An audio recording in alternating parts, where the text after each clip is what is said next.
Yes, we're meeting up here. So is this going to be streaming live? No, I'm just kidding. Is it She's sitting here, you're sitting there, and bringing food.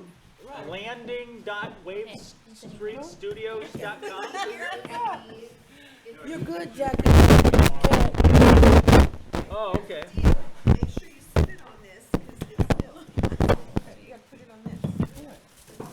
Okay, you got a fork, there's 4 forks in there, there's your Long week. You What a did mighty it. long That's a week. microphone, it's gonna pick up the plastic. Doing it. Oh, I think maybe my fork is still in here. That's probably my fork. Oh, yeah. We're gonna get you a plate, because if this is a microphone, it's gonna pick up that sound. It would, yeah, and then, those microphones just don't like bang the table. And so did you put some sweetener in it, or is it just by itself? Oh, it's just by itself, but I can put whatever you want Honey? there. You want a little honey? Yeah. Got it. About Are one of you 4 going to teaspoons of interview honey. us and ask us questions, or we just start talking amongst ourselves? If you like, I can, That'd be great. questions just to, yeah. And, yeah, great. Okay, good. Put some plate Help us on the think. food for you.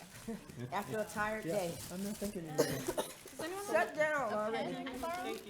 Put plate on the food. I know, I have a pen. Because it's gonna pick up, because it's gonna pick, the mic will pick it up. Oh, yeah. Be careful, because the bottom's. I had a pin that said really nice. I'll hold it.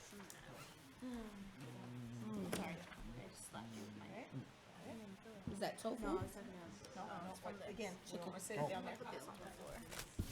See how I can't remember things? Seconds or anything like that? My foot's set it cramping, man. I'll set it down. Tell me when I All can that walking. Mm. Now my foot's cramping. They can't see this, right? That's all I need.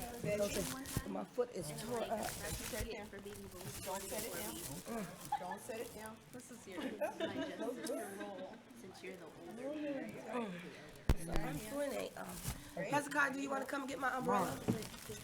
You want to come and get my umbrella? Earl Grey, that's me. Thank you. That's a good tea. It's really good one. Hold on to it, wrap the thing around it. Don't lay it, sit it down the way, I don't want to forget it. But it does sound like a privilege. Great face, I love it. Pull up.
Yes. My name is Philip Crawford, and I'm the co-chair of the Monterey County Nonviolent Action Committee. Thank you, sir. Hi, my name is Gertrude Smith. I am a political person. I am the co-founder of Black Lives Matter Seaside. I'm also the co-founder of No Lack of No Lack of Cultural and Community Resources, which we just call the No Lack Group, because it will be a group of programs directed at fulfilling roles that are currently not held to benefit specifically Black people in Seaside, but In the county. yeah, but the community in the Tri-County area eventually. And then also I am a co-initiator of the initiative Pause the Calls, which is an effort to get the community to stop relying on law enforcement in a codependent manner. And so it's a way for you to say, do I really need to invoke them in this situation, or can I take some extra measures or put them a little bit lower on my list of things that I would do in this crisis? And yeah, I'm gonna pass the mic because I don't want to hog it. My name is Alicia Marie Ragland. I'm also co-chair of the Monterey County Nonviolent Action Committee. Thank you for having me. Thank you for being here. My name is Miriam Smith, and I'm a community organizer, and I am the starter of the NOLAC, or the co-founder of the Before I NOLAC. was even born. Oh. NOLAC group, and we've been going for years, and we're now getting ready to go into our own just organization and incorporate. We've been working with kids in the community for years. One of the kids that we work with in the community actually sung today, and she did an excellent job. And she has grown up, and I work with redirecting young people's lives. And mainly young Black boys is where I started. And I stay there because I have Black boys. But I also am the co-founder of working on building a chapter for Black Lives Matter Seaside. So right now we call it Pause the Calls, Black Lives Matter, until we actually are an official chapter. We are very proud of trying to bring the Black people's issues forward for other people to be aware of, and other people to support, other people to join in with us and help make a difference in the community. So, and I don't want to hog the mic either, but I do want to say there's a lot. We're doing a lot more stuff. So when I get a chance to talk about it, there's a lot of stuff we've already been doing for over a year in the community. And Community for Unity is one of the things that we're doing. And out of that has came classes, which are liberating by law, popular education classes, and various things. So I'll talk about that. Awesome. Thank you, Miriam. I'm Stephen Goings. My spiritual name is Quasar. I am a third-year MSW, Master's of Social Work student out at CSUMB. I've been involved in a number of local organizations, the Peace Coalition, Monterey Peace and Justice Center, the NAACP, NCBI, which is the National Coalition Building Institute. I do different types of activism. A lot of my activism is spiritually based, and I also do stuff with the LGBT community, of which I am a proud member. So my thing is trying to get these communities and organizations to work together. The last thing that I'll mention is, so I was on the steering committee, or organized or spoke at all three of our local marches, and we've come up with something called community. What is it? Community Involvement Network. Come in Monterey, which is going to be a database of a searchable database of activist organizations and social service organizations for particular cultural groups. Because what we find is there's so much activism that goes on, and nobody knows what, or it's hard to know what very many different people are doing, and it's hard to find, like, say, if you want to just like, I'm passionate about the African American community. What's going on in the community? Where do we find that out? So we're trying to create something so we can organize a little better, because in terms of supporting each other, we have to know what each other's doing, and so we're trying to create that now.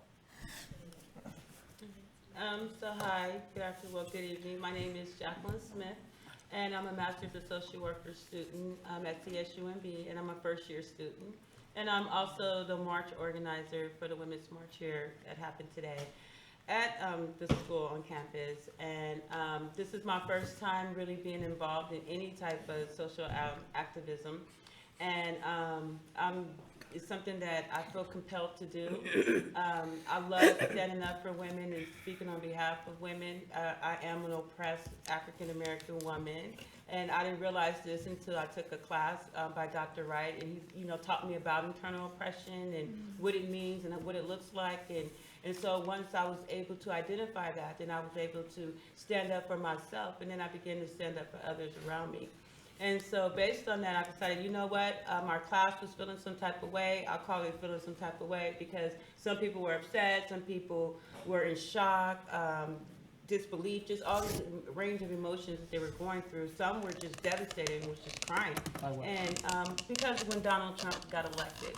So, my resiliency that I was born with, I tried to give them some, they didn't want it. So I was like, you know what, we're gonna march, we're gonna do something. They're like, what good is that gonna do? And I'm like, what do you mean, what good is that gonna do? It's gonna do a lot. And so after that, I started looking and searching about the other women's march. And at first it was called the Million Woman March. And that was a tongue twister. And so I started looking for that and finding out what their foundations were and what they were doing in the other cities. And then I reached out to the national site. And then once I got my information and built the foundation, I went to our operations manager. Well, I named him the operations manager. And then, and my personal advisor. Logistics. And then logistics. And I'm like, how can we do this? This is what I want to happen. It's needed. It's about time that we stood up as women. We take a stand about our value, our place in, our value in society was being questioned, as it always is. And we've been extremely disrespected. And now they're talking about what they're going to, what they're going to do about our reproduction rights. Like, it's not up to me anymore. It's up to a man to tell me how many children I should have, how many children I shouldn't have, and what to do with my own body, and even how I should think about myself. So I have a problem with that. I'm never allowed to be myself unless I'm by myself, completely by myself, in the bathroom, like taking a bath. And even then, somebody's knocking on the door because they want your attention, whether it be your husband or your child. So when can I truly be myself? So that's what this was about. It was about being myself, taking a stand, and just saying enough. I haven't had it. I want my respect. I want my money. I want to get paid just the same as everybody else, because I have children too, and I'm a single parent. And just because you're a man don't mean that you have all these expenses in the household to take care of. Well, I have expenses in the household to take care of, and I might have a man who's actually my child, so I have that person too. So that's 4 kids instead of 3 or something. So anyways, I got a lot of issues, and I decided to address it at this march. Was that too much? I'm sorry. No. You fine, girl. Keep going. I'm so glad you did that. I don't have to worry about me. That's how it goes. Karen, you up? I'm Karen Araujo. I live in Salinas. I was one of the many volunteers helping to carry out the vision cast here for the Women's March.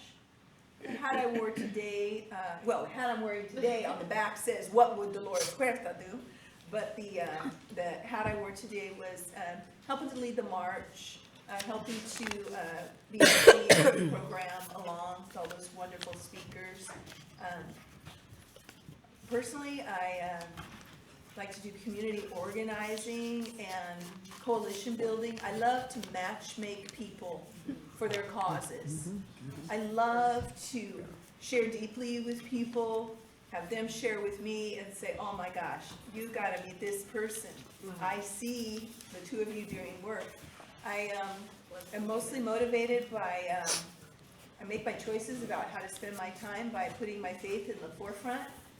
And something that I keep close to my heart is inspiration from the Reverend Dr. Martin Luther King Jr. here. It says, justice is what love looks like in public. So I'm interested in making us be a more loving nation, a more loving world. Cornell said that. Because love is powerful. Love is not Yeah. weak. What love is. Love is not weak. There are a handful of people that will tell you that is not so.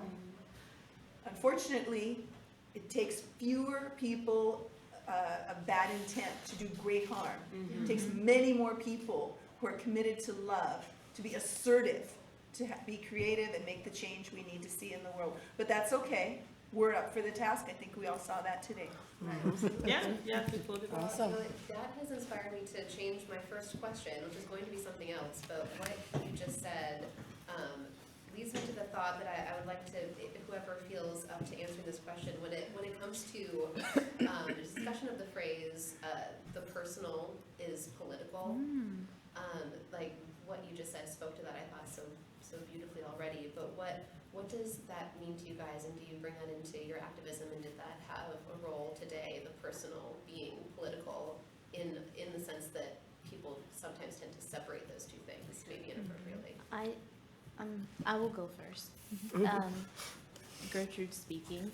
I believe that personal things are always political, because policy is an inherent material in like the fabric of our society, you know. So it has to do with everything. If you think you just want to go to school, you know, it's there. If all you feel like you really need is you need healthcare, policy's there. So not to sound whatever. I roll my eyes, literally. I roll my eyes, I side eye, I scoff, I say, no, she didn't. Whenever people say I'm not political, I'm like, whatever, okay. I'm one of those people, okay, politics for me, because I can't figure out sports for the life of me, that's not, my brain just, God didn't give me with that sort of understanding. Politics for me is like how sports is for other people. And so it's deeply political. It's one of the reasons why I'm part of the Emerge California, which I'm proud of. Emerge California, which is it is a democratic training program for training program for Democratic women who want to run for office. And I'm also a member of the National Women's Political Caucus. And I also just ran for mayor of Seaside. I did not win. And I am a delegate to the California Democratic Convention. So for me, the personal is very political. And this is actually where I meet a lot of my friends. And like, honestly, I will definitely end up with, and this is way too personal, but a man that loves God and is politically active and he cares about Black people. That's like kryptonite. Don't let him be fine as hell. Ooh, that's my kryptonite. Anyways, go ahead. So it's very political for me. Women's I just had to. Oh, and I'm a commissioner on the Monterey County Commission on the Status of Women. So yeah. Yeah, I'm gonna have a man just like that, by the way. I have a little bit of a different take, my personal take on it. I wouldn't phrase it so much as I wouldn't phrase it for me so much as the personal and political. That's one way of phrasing it. For me, it's when I did peace work, I would talk about inner peace, social peace, world peace, and that's, I guess that's where it's at for me is, I know some activists who are almost exclusively focused on the external. And so they're doing this work out there and aren't necessarily working on themselves, you know, in terms of their own character, their own way of moving in the world that is going to bless people in a certain way. There are also all sorts of spiritual people who are oming themselves into a tizzy that you can't get to lift an activist's finger, right? So Yes. I'm always Let's trying talk to about that. blend those two things because we are whole beings. So we need to be, you know, we need to start with ourselves. To always be thinking that I'm developing myself, I'm developing my community, and I'm developing the global picture. You know, so that's more in the only place where I guess I am afraid of politics, maybe I'll put it that way, is there are times when like an identity can be politicized, right? So we are all political beings, but as soon as you start saying kind of the personal and the political to some degree is other folk.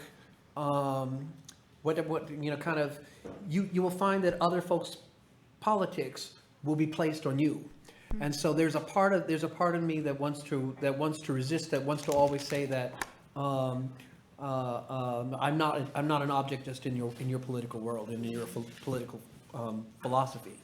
You're going to do that anyway, but I am. You know, I have my own way of seeing things, my own philosophy.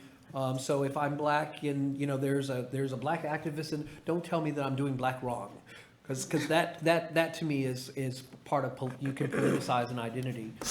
And the only problem comes when you're politicizing other people's identities. It's perfectly fine for me to politicize my own, or have my views about others, but not to put on someone else. This is how gay people need to act, and this you're right. You should not be in the military. You should not be trying to do marriage, right? Lots of gay people feel this way. Other people, gay people feel the other way. But we can get to this place where we start saying, you have this identity, therefore this must be your politics. I wanted to speak to that because I think it's a Betty Friedan quote, is it? From the second wave feminism? I think so. Susie actually left. But, so that was when feminism started kind of branching out as the mainstream movement and incorporating other people's perceptions of what it means to be a personal and political being in this world. And what I mean is black women were empowered at this time to lead their own feminist groups. It happened a little bit in the first wave, but what I see now is a resurgence of actually focusing on that. What does that mean nowadays? The personal is political, because a lot of people who are in some ways sympathetic to my views, and when we have conversations about things that matter, we overlap a little bit, but then as soon as I start saying like, well, racial justice is still in the forefront of, you know, my goals as a person in this world, and then the response I feel so much, and from a lot of young people too, is that, oh, well, the more we talk about it, the more people get agitated. So it's not good to talk about this and provoke more racism. Like, no, that's actually not how it works. Get rid of it. You're not going to end anything by being silent about it. Create it. So thank you for bringing that up. Well, thank you very much. I did actually have another question that. Can I speak Did other on that? people want to- yeah. I just want, Yeah. I think we all I want to think talk all of about us it. want, it's a hot topic. This might be the only question. So, the thing I wanted to speak on is, you know, I've been in church all my life, and I'm a church-goer girl. So I raised my children in church. I have 9 kids. Gertrude is my 8th child, and she's grown, and all of my kids are grown. And I may not look as old as I am, and I won't tell you my age, but I will tell you that there's politics in church. And I will tell you that I stepped out into the community because I have been trying to get the church to go out of the church and into the community and work. And I stepped out into the community as a black woman who has raised 9 kids in Seaside and who has came across a lot of political stuff that has been quite personal. And people have just brushed over it, just acted like it didn't exist, act like it wasn't nothing, until even when I say the church, even the church folks, they're so political, but they don't get involved with politics. But they're political. It's super crazy to me. It's super crazy because people don't realize that their move when they step out the front door becomes political. It's not an option. You know, we can choose to say we don't choose to engage, but if you step out and engage with anybody, it becomes political. You're just not running for office. You know? So I just want to say raising kids in a community, being African American is, you know, quite a challenge to bring into any atmosphere or any culture or any climate that you're a part of, where there are issues, and it stands from systemic political stuff that I now call, when people say, oh, that's politics, I say, oh, that's racism. So I call it racism now when people say, oh, that's politics, because we're built on a certain structured foundation that is systemic. Don't take it personal. That, yeah, don't take it personal, anybody, but get this. That foundation that we're built on, that we follow after, is so hidden with biases, and is so undercover that people are bold enough now to come out of the shadows and to come out of their hiding, you know? And it has always been political, and it has always been a racist issue that we have to kill, we have to destroy, we have to dismantle, we have to do something about it. I don't want to go any further. There's a lot I can say on that. I do have a follow-up question, but I don't want to, if anyone else wanted to have a response to the previous question. Well, we had a Yeah, response, please. but Karen went down. Thank you. I'll be short. When I talk about the personal and political together, I challenge people that say, oh, you know, you don't talk about politics in polite company. Allowing that to happen allows us all to be further oppressed. It allows us to stay disconnected from the policies that we enact in our legislative bodies that harm people. Right. So, excuse me, I think it's impolite of you to disassociate yourself from the fact, not you, but this person out here, whoever that may be, that we are now taking away, say, the Affordable Care Act, Obamacare, 20 million people. Are you aware that that saved lives the moment it started, sir, whoever I'm speaking to? Are you aware people will die because of that? I'm not impolite for bringing that up. You're worse than impolite. You're either incapable of compassion or empathy, or cruel to think that it's okay. So the personal and political. Same, yeah. Okay, so my take on that is that it's always personal. And so, and then one thing we all say, we talk about race a lot, I know, and it is a big problem. But when it comes to women, when you look at a person, the first thing you see is not their race, it's their gender. Yes. You know, and then their race is second. So you judge me as a woman first before you judge me as a black woman. I'm a woman first, right? So you look at me, oh, she gotta cook, she gotta clean, she has to have all these children. I'm gonna make sure I put all these rules in place so she makes sure she cooks, she cleans, and she might be able to work, but better come back home, make sure my dinner's done. All of these rules and laws that we have in the society that was created just to keep us, as I call, shackled and chained and packaged and put on the shelf to look pretty, and to be taken down, to be played with like a sports car and put back up. But don't say anything, don't shake anything up, that's talking back, right? And so that's why I say that it's always personal. And then with our president, the president, when he came in to office, I was having a lot of conversations with our different men about this, about the comment that he made, grabbed him by the you-know-what, I don't like saying that word. So anyways, so they were like, oh, well, you shouldn't be so upset, because that was a conversation between men. Those are the conversations that men have. He was like, well, how does he know he's supposed to be taped? And I'm like, is that what you actually talk about when you guys are together? Is those the type of conversations that you have? Because the women that I hang around, we don't have those type of conversations. Right. We don't talk about degrading, talk about your body parts and how good you look and how handsome you are. We don't talk about those things. We have other issues, like I need to get my nails did and my hair, and I got to get bills paid, and I got to feed these kids, So we have real issues, and we might talk about you, but it's not in a good way. Not like that. It's just running down. But anyways, so it's always personal, and I just wanted to say that is that when you look at a person, it's not the color of your skin, it is your gender, and that's what you get judged by first. And your skin, I believe, it all comes into play, but that's what I get judged by. What can I do as a woman?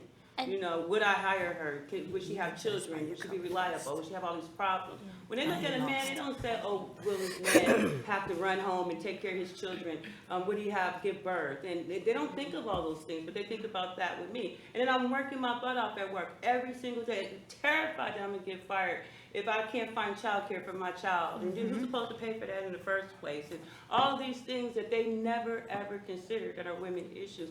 And we all, no matter what color you are, as a woman, you have the same issues. It don't matter how rich you are or how poor you are. You have the same issues. No matter what, how rich this man is, he is getting on her last nerve. You better believe that.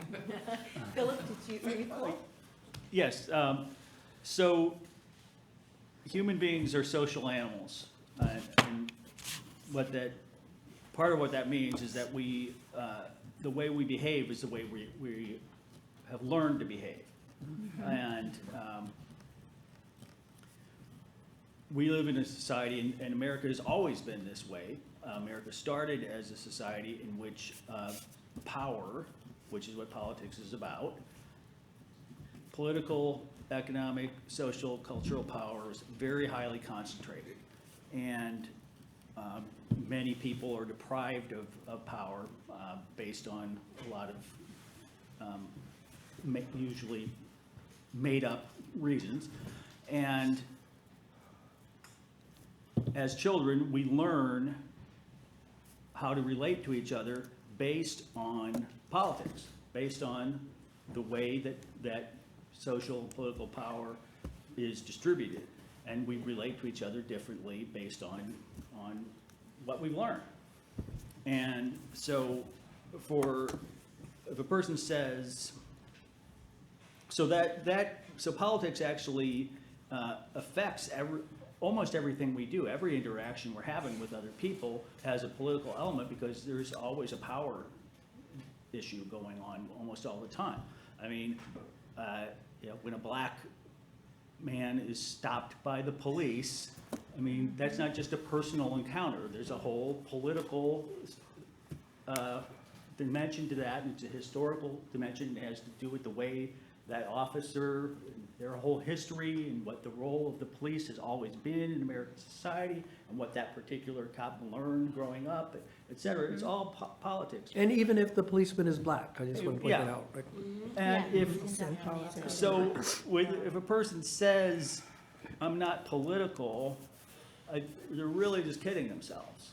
I mean, I can't remember who it was who said it, but someone said, and I think it's true, you may not be interested in politics, but politics is interested in you. There you go. And if you say you're not political, all you're really saying is that I'm either completely happy with the way things are, or I am allowing myself to be a passive victim of the way things are. But there's no such thing as being apolitical. You're either complicit with the system or you're working to change the system. If you say you're apolitical, you're complicit. Right. You know, Silence that- equals consent. That reminds me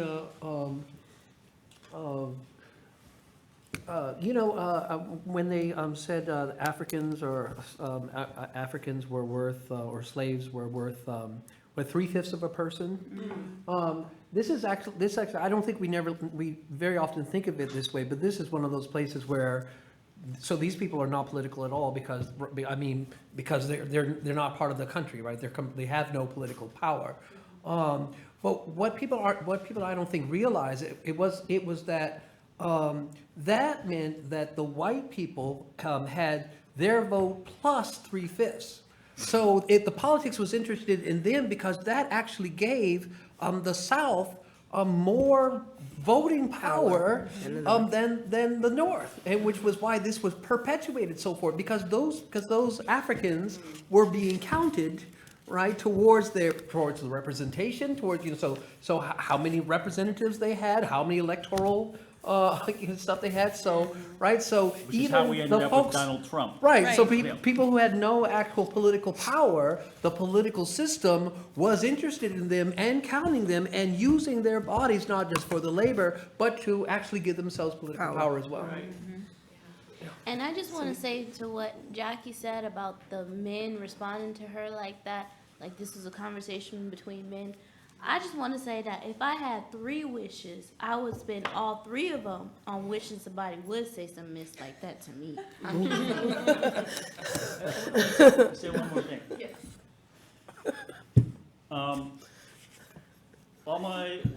was uninterested in never cleaning up the house. I've always been a slob. At least you're honest. And, but even that's political, because men have learned that that's women's work, it's not men's work. It's not important enough for a man to do it. So even that is a political, that is how politics affects our personal Right. behavior, even if we don't know it. Unknowingly allocates time and takes time away from that woman, but yeah. Yeah. absolutely. Now, I mean, now I Unpaid know labor. it, but I'm, knowing it is only, I'm still a slob, but at least I know why. We're all working on ourselves.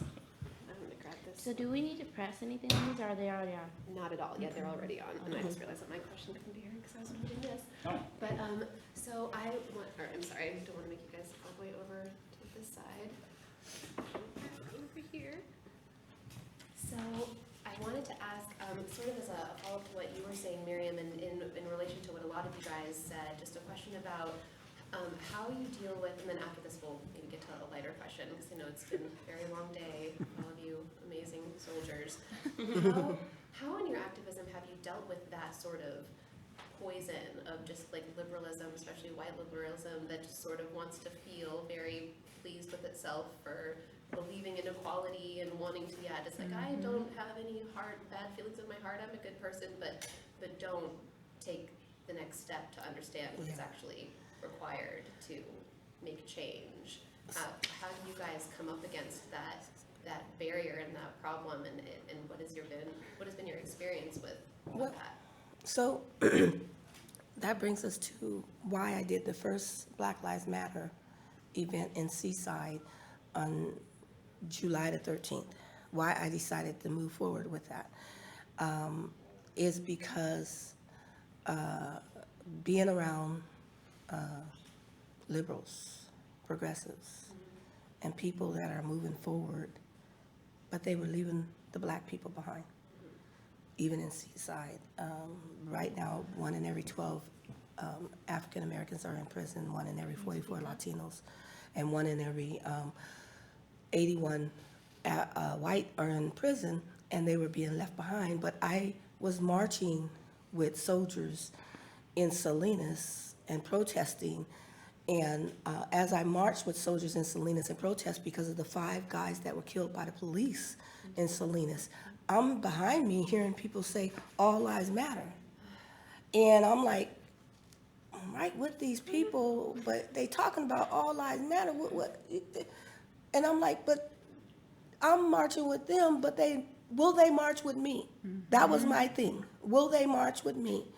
And so I was at another event, and Quasar was there, and Michael Ferguson, and I said, Michael, I want to do, I go to him and say, can you help me put this out or this out, help me with this.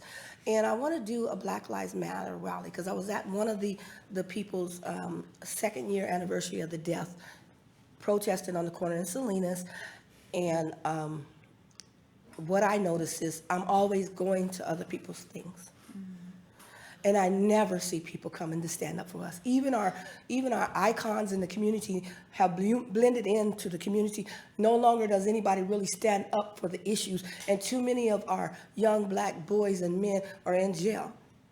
And I said, my son is 15. I have to do something in the community. Now he's 18.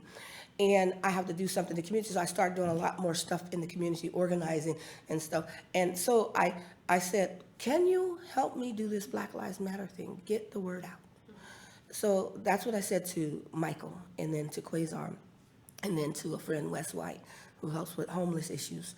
And so in 3 days, we did it, and it was July the 13th last year, and so many people showed up. And I said, there are people that care. There are people that care. But I got lost in the people that were saying all lives matter. But if black lives don't matter, how does all lives matter? Exactly. What are you talking about? I'm looking at, so I was looking for those people that said all lives matter to show up. And when I saw that, I was motivated to do more and more of Black Lives Matter stuff. Instead of just standing on the corner with everybody else blending into all their issues and everything that's happening, but ask you to come and join me. Because I'm going to march for what's been dropped. The ball has been dropped, and I'm going to march for that. And I'm going to try to bring it forward. And so my job, my answer to that is to bring forward the issue of Black Lives Matter. And it was very uncomfortable for me. I never, even in these marches, I never wanted to hold a sign that said Black Lives Matter because I was kind of embarrassed about it because I didn't quite understand it. Self-stigma. But when I heard that all lives matter, and I was a Black person, and I knew that that was a white supremacist statement to delete the cause of Black Lives Matter, I knew that subconsciously. All of a sudden, I became conscious of who I was. And I stepped forward and decided to move forward and show people that we're no longer just going to dump on the Black lives here in Monterey County. So that's my job, and that's how I deal with it. And I'll keep dealing with it, and I'll keep dealing with it. And I notice, I'm going to just be honest, that stuff is popping out all over the place as a result. And keep popping, because before you know it, everybody will be talking about it, and we can move forward together. That's what I'm saying. You know, when even with the Women's March today, I woke up this morning crying and spitting out feed on my Facebook page, and I was just like really upset because it is the first day of the most unwanted, racist, sexist person that spits out hate. You know, it is the first day of him being, full day of him being the, I can't say it. Don't say it. I can't say it. And I just cried, and I was like, but 53% of white women voted for him, and they're hiding in the shadows. And who are they? And am I gonna walk with them? What is going on? And I was just so lost and so upset, but I still deal with it because I deal with it through love. I deal with it through respect. I deal with it through honor. I don't care how much you hate me. I've been hated from my mama, way back from her mama. But I'm moving forward with you, and I'm by your side with you no matter what. I'm by your side with you, and I'm full of love, and I got a lot of it to give. So I deal with it because I think God has given me a strength. And that strength is love. And God has given me the care. And so I just keep speaking up because I learned that we weren't having these conversations, but they were. Tea parties were. They were building grassroots organizations, and they come up with what we got today as the top leader in the country. Yeah. So I now speak up, and I'm not ashamed. A question often comes up with white liberals in particular, in big organizations, which is, how can we get the Black people to participate in the thing that we're doing? This is the perennial question that always comes up. Well, we can never get them to show up, and Let's go collect the tokens so we can get a prize. W.E. Du Bois talks about double consciousness, you know, which is essentially this idea. You know, and it starts with the Black man, but, you know, can be extended to other groups, which essentially is that the group that is marginalized, that is subordinate, understands the oppressor's world absolutely, and understands their world as well, whereas the oppressor just doesn't get it, right? So you know, so the question always is when this comes up is, take a breath and think this through. In Monterey County, I think we're African Americans, I'm talking about specifically, we're maybe 3 or 4%. I forget where we are in Seaside now. We're down to what, 12 something? I think it's like. We're 9%, 9%? back and forth between 7 and 9%. Yeah. Okay, so only a small segment of any community has activists, right? There's only a small segment of any community that are the activists. Now think of the difference in wealth, in so many different privileges that white folks have, even the ones who aren't that rich, you know?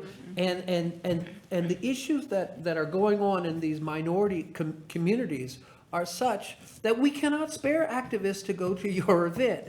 So if you, right? So if there are more of you and you want to be in a relationship with us, then what you do is you come and be soldiers in our stuff. Yes. And to free us up so that maybe a few of us can go to your event. But that's the way, you know, because it's always like, come to us and do your, you know, because we want to feel that we are more multicultural, so we want your bodies there. That's not the chief concern of marginalized minorities, of whether or not we are, you know, you get to feel better because we've come to your event. What we need are, we are not the people who created this imbalance. And we have to be, it's about our self-determination. So the other thing is, when people come into our communities, is to not come in as the experts, but to come in as soldiers ready to take direction. And to add to what he was saying, you know, people are concerned about why Black people don't show up. The marginalized group of Black people, a lot of times, especially in Seaside, is one of our the highest poverty-stricken communities in the county, I believe. Salinas is pretty high, but it's a $9 billion industry, so it's a blend. So it's not. Seaside is terribly high with a lot of African American, the most. Our county has 2.7%. But I want to say the Black people don't show up a lot of times because they're always on the menu. Okay, but they're not invited to the table of decision making, and they're always put on the menu. They're show flows, and if they are invited to the table, it's a token few. So they know that, and they know that they're not welcome, and they don't show up. Well, you know what, I just wanted to add something real quick. So I wanted to say what you said. I wanted to touch back on about the fact about the 50% of women, right? Why did they vote for Donald Trump? And I think that just goes back over to women issues and how we are oppressed as women. And then there were a lot of women today in the crowd. So African-American women came today, and it wasn't that many, granted, but we just have to throw more marches, and we just have to show more unity and just keep getting the word out and keep going and inviting them, and they'll show up. But that was the call that everybody came together for today. And, you know, we tried to make it diverse, Quasar and I. We tried to mix it up and put African-American women. We tried, you know, a Latino woman, women, you know, just all different colors. So that's what we tried to represent today. But going back to what she said about the about oppression, right? What Quasar said as well. I was thinking that maybe they're dealing with internal oppression. Maybe they're so used to being oppressed. Just because you have a lot of money and you come from a privileged race doesn't mean that you get all the perks of not being a woman or being a man, right? You still have to do those things that I've just mentioned. It doesn't matter what color that you are. You still get degraded and devalued in your home, right? And so I think that's why we all came together today. And maybe that's why they voted for him, because they see something in him. He's a good provider, right? He reeks of money. They're thinking of the survival of their children. That's somebody that they can bring home to their parents. You can, you know, shine him up like a pretty penny and make him not say all those mean and terrible things and stuff like that when you introduce him to the family. But for the most part, that's some type of man that you really want if you're just an average person and you don't have anything. And that's what society is telling you. That's what you should, you know, aspire to achieve when you're a little girl and you're like one and you give your daughter a baby doll and you give her diapers and you give her a stroller.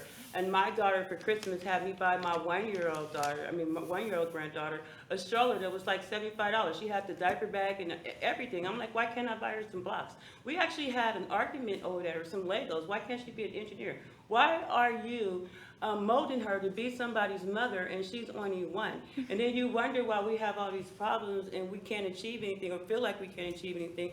And they believe that we can't because that's what we've been molding them to be, moms. And we've been molding them to be dads. Go out, get a job, here's your truck, be a truck driver, here's construction, here's engineering. That's what we've been doing. That's why I believe they voted for him, because they saw something that they've been trained, and we all been trained to want to achieve, which is power, money, success, that American dream. That's what he represented. Without all the, you know, the racist stuff and everything, just the fact that it's money and it's power. And I believe that's why they voted for him. It didn't really have anything to do with what he was saying. It's just what he looked like. Well, after 15 years, Melania don't even want that man, so I don't know. I mean, you know what? That's a good example too. Look how Not he Lord had or her looking faithful. last night. Yeah. She had her shoulders out. You know that's just, you know, we can't wear like that in church.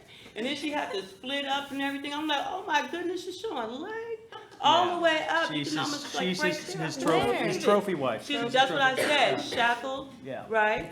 So- And then she's been silenced, stifled. I haven't heard her speak really, and when she did speak, she was stealing somebody else's material, right? So they even telling the woman what to say and how to say it. So she got confused. That's all it was. And now she's packaged and she's put on this shelf. Look at my trophy wife. She's so beautiful. And granted, she really is beautiful, right? And then they had her spread all ego all over the internet. So I guess that's what men talk about. They're talking about his wife. But is You it know, really? so I guess. Is it really true that he plagiarized the script, A Bee's Life? I saw that go viral, but I thought I'm somebody not was quite playing. sure. I don't know. I don't know. So, I don't can I- know. I have no idea. I just know how the way he had her looking is everything we're fighting against today. You know, we're not having that no more. We're tired of, you know, I want to see you wear a pair of heels and a dress and stockings every single day. Spend all that money to look nice just to answer somebody's phone. That is not right. I got tired of that when I was a secretary and a receptionist. I had to look good every single day. Spend almost my whole paycheck. Why? Why? Sorry. I'm going off. I'm sorry. I was just thinking about those things. Sorry. So, I heard something the other day on November 20th, there was a march here, and a woman from Germany was here at the march, and she said to me, you Americans are so funny, because in Europe, when there's a demonstration, we just take over the street. But here, you stay on the sidewalk, you know, until the police say it's okay for you to go in the street, then they'll go in the street. But we just do it. And it really stuck in my mind, because it connects to, I think it connects to the question you asked, if I can remember what it was, that there's a real passivity about Americans, particularly white middle class or upper middle class American liberals. They don't want to do anything too radical, too militant. Just even getting them out to march on the sidewalk is a very bold step for most Right. of them. And I don't want to talk for an hour about it, but there's historical reasons for it. Essentially, there's no left in this country like there is in Western Europe or other democracies. There's no parties that represent labor. There's no strong socialist parties. There's no labor, but basically there's hardly any labor. Only 11% of the workforce is unionized. So the white middle class in this country is the one thing that they're the most terrified of is that they're going to become poor. And so they are just heavily indoctrinated from day one that you don't want to rock the boat because your position is so precarious. If you rock the boat and you get labeled as a troublemaker, do something that's not respectable, you're going to fall from your lofty middle class position. And there's just a real lack of militancy in America that you see in other, that isn't lacking in other countries. But I think that Trump is frightening people so much that might change for the better, because we really need that to change. And I have to go home and fold laundry. Oh, yes. Well, thank you so much, Philip, for being part of this, and I mean, everyone needs to go home and sleep. I know. That sounds like a political action. As a closing question, if there are distant Philip, please, thank you so much for coming. Thank you. Congratulations. Thank you. So proud for everyone. Just as a last question, if you guys had any experiences from the march today that you wanted to share, or anything that touched you, or any thoughts you had, just any closing statements or things that have been on your mind today as you all partook this just really incredible undertaking, and if I could just shoehorn in some adulation in my last question and just say thank you guys so much for what an incredible day you managed to pull off today. Just thousands and thousands of people coming out, just scores and scores above what anybody expected. I think that people all over the county right now are, you know, if there are those people who, we know, were deciding against it and like didn't want to do anything crazy, like just seeing, you know, like we're such sheep, you know, like everyone's seeing how many people came out today. Maybe that will embolden a whole bunch of other people and be like, it is safe. I can speak out. And so thank you guys for just being truly miracles. And yeah, if you had anything from today that touched you. Yeah, just real quick, 3 things from today and 1 from last night, 3 altogether. A little girl, maybe 6 years old, saying, "It's a sad day. I can't believe that man is our president. He's a bully, and being a bully is bad." Little girl, 6. And then today, a wonderful little child singing "Roar." Oh wow. And then another one helping to lead the chants, and just with every ounce of her body saying, "When they go low, we go high," and just stretching up and leaping every time she said it. And those are my 3 favorite things. Yeah, I was just blown away today by today's turnout. I was like just freaking out, just hoping everyone would come and everything would work out all right and we wouldn't have any glitches and it just worked out smoothly. And I think we did a really great job, and everyone left inspired. I was like, they each had like, the parade was so long. Well, not parade, it was kind of looked like one, but the march was so long with all the different flags, and we were waiting for the tail end to come, and we were actually in the building setting up, and the tail end was just coming, and maybe it was like, what, about 15 minutes later? So I was just blown away. It was unbelievable. And so that brings me to what Donald Trump actually said. And what he said is that the most successful people, I'm just gonna say that, I'll put it out there. He said the reason why people are successful and he's so successful is because he never give up and he never give in when he's doing something that he loves, right? So why don't we do that? Why don't we all follow his advice? Okay, from this man who took $1 million to $1 billion, right? And how did he do it? He never gave up, he never gave in, and he believed in whatever he loved.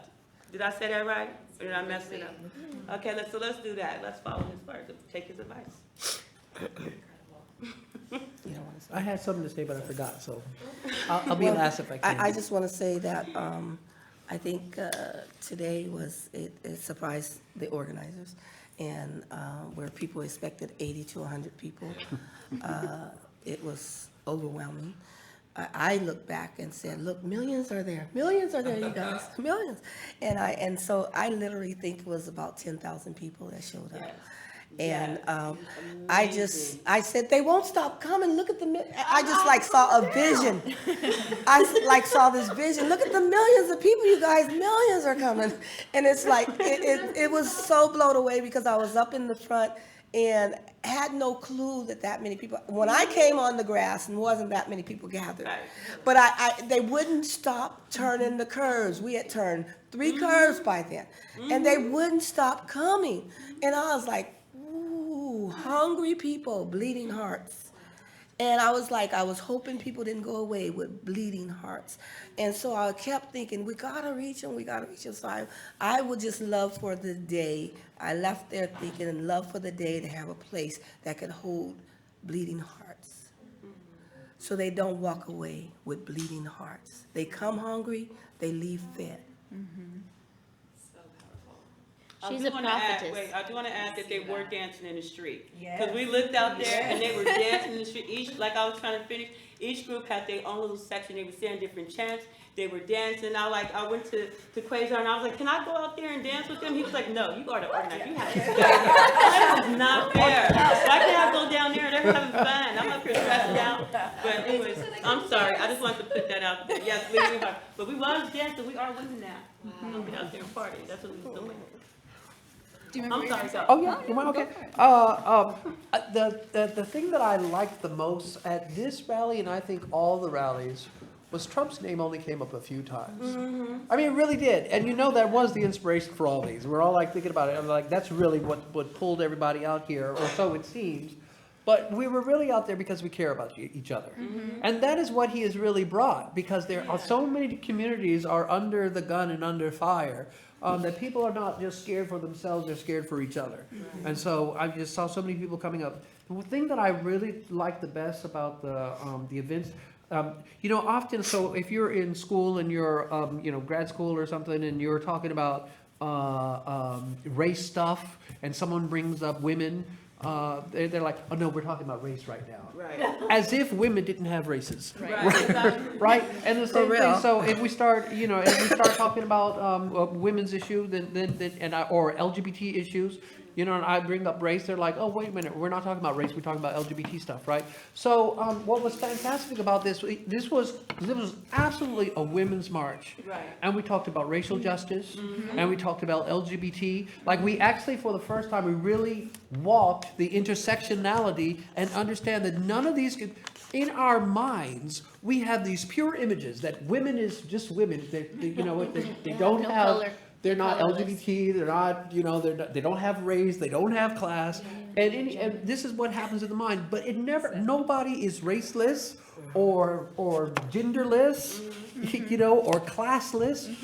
So whenever you cannot talk about any one of these in isolation, Yes. you know, because then you're missing all the, then you're talking about women, and then you're like missing all the black people. Right. But we did this at each of the rallies, so I think it was the best demonstration I've seen in a very long time, where we had an issue up front and we showed the whole kaleidoscope Yes. of that one thing that we had up front. Yes.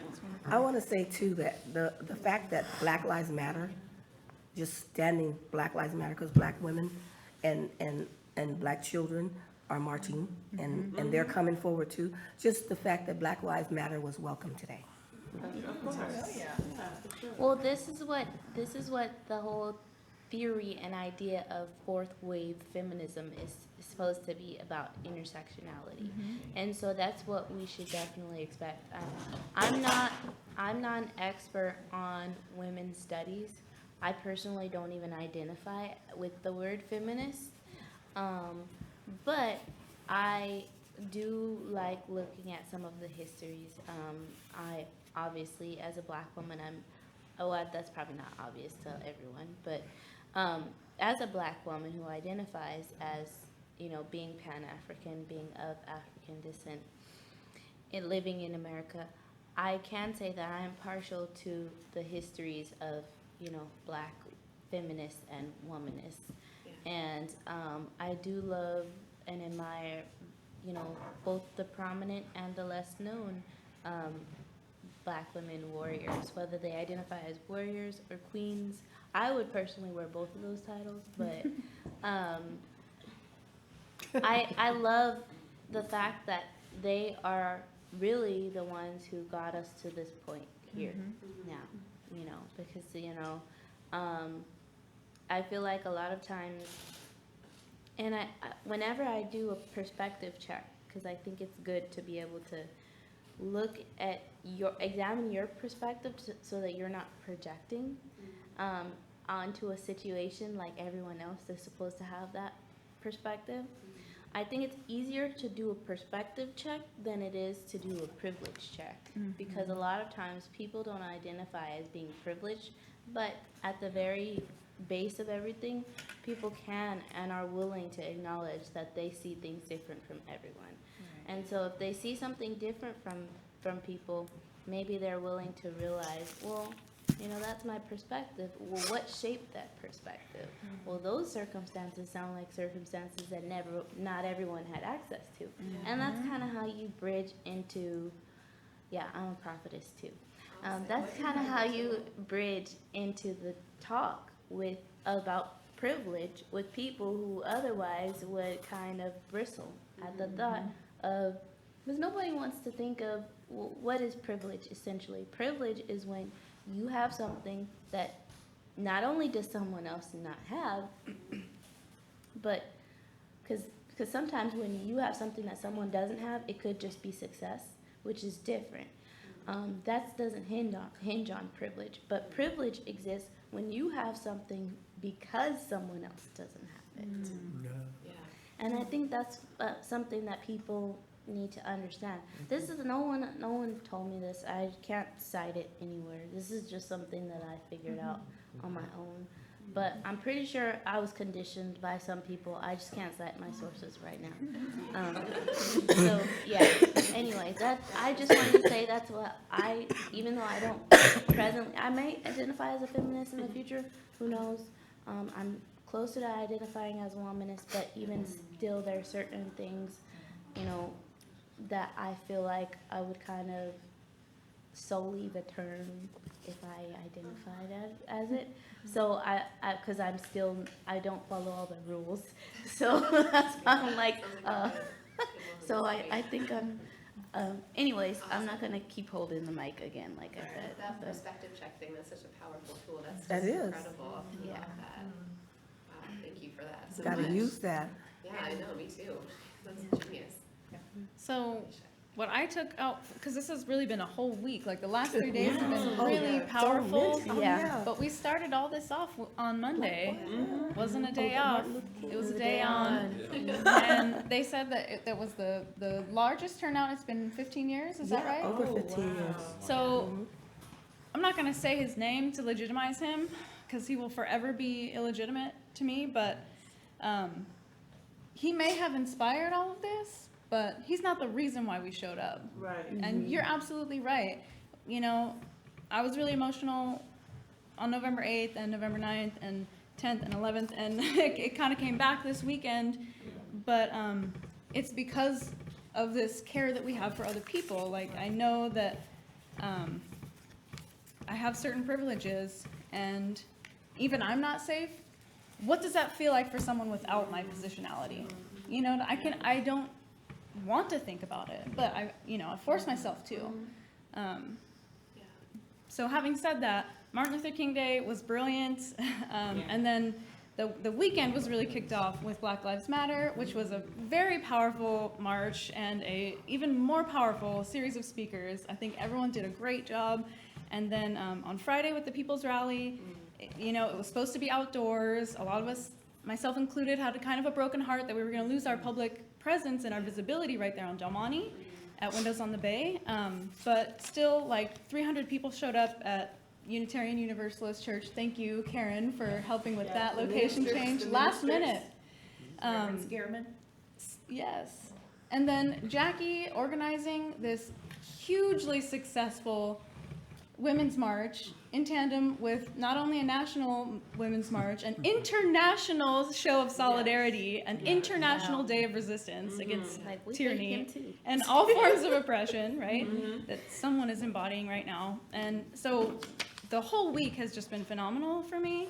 Someone who's kind of new on the scene, like I've worked in the background and showed up at various things over the last several years, like Occupy Monterey, and when Prop 8 passed, like we were out in the streets. But this is my first time really helping organize demonstrations, and I'm just totally blown away by the amount of support and the wealth of information and resources that people at this table have who have been doing this for a long time, and even those who are brand new, how much we're willing to sacrifice on the spot. Like, we're just going to use up all of our energy. We're going to get sick. We're going to drink emergency or whatever we do, like to keep going. We're going to get a flu shot and then show up the next day, even if we're 60 years old. I'm telling you, these people are amazing. Yes. And, the way everyone just came together so quickly, and I hope that momentum stays up. And I hope that we show up for, not just our own things, but other people, other organizations' things. That's what coalition building is about. And that's what Monterey Nonviolent Action Community wants to do. And we want to do that, not in place of other people. We want to lift up what they're doing and help them in any way that we can. And we hope that that's what other people join us and do. So not outsourcing our labor to, places that may have a fancier lineup or whatever, like whatever bands are playing in DC, and like Gloria Steinem is speaking. Like, I want to see Gloria Steinem, I'm a feminist, and there's no rules, by the way. You just don't hate on other women, period. That's it. That's the only rule. But, don't outsource our labor to Santa Cruz, even though, like if you're a hippie, like you might want to go there, or San Francisco, they might have some attractions, and Oakland is always cool, you know, like, their events are great and show up when you can, but don't sacrifice the labor that we're trying to plant here in Monterey County, because so many people we're in a bubble. So many people are comfortable here, and we need to shake them into discomfort and say, like, look, you're comfortable because other people aren't right now, and you need to spread the love. So. I want to say just one quick last thing, which is just that, of course, I hope that everyone will do all the different actions and so forth and stay involved, and that would be a great outcome. If none of that happens, this will still be fantastic because of the relationships that were newly made Yes. and the relationships that are going to be strengthened. And that's what all this is about, is Right. relationship. And so that has occurred already, Yes. and that's a beautiful outcome. Yes. Thank you for And I just want to Thank you add so much. that Thank you. this is, I want to thank everybody for being a part of organizing this whole weekend event. We started, like she said, with Martin Luther King, and then the Black Lives Matter kind of kicked off where we're at today.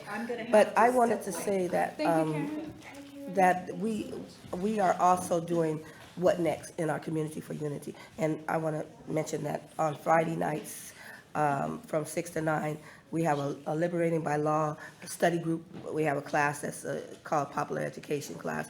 And we have on Sundays at 4 o'clock, 4 to 7, we meet. And on on Wednesday, second Wednesday of every month, fourth Wednesday of the month, we also meet from 7 to 9 with Ending Mass Incarceration, reading the book, New Jim Crow, by Michelle Alexander.